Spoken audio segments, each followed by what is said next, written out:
أعوذ بالله من الشيطان الرجيم. بسم الله الرحمن الرحيم.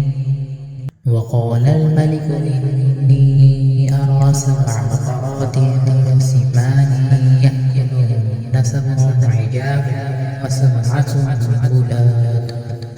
وسبع سنبلات خضر وأخر يابسات.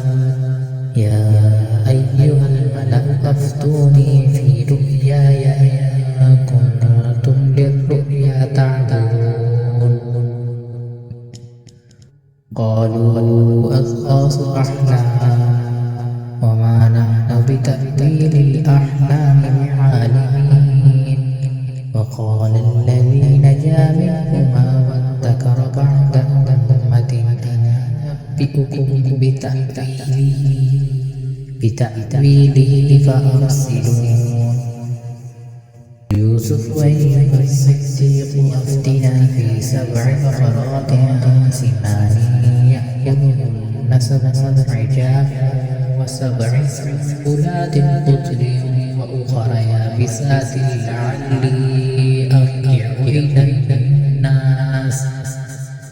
إلى الناس لعلهم يعلمون.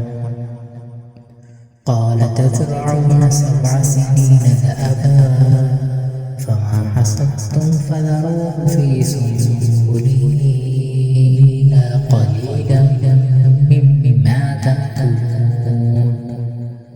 ثم يأتي من بعد ذلك 7 شداد يأكلن ما قدمتم لهن إلا قليلا مما تحسنون. ثم يأتي من بعد ذلك عام فيه يغاث الناس وفيه يعصرون.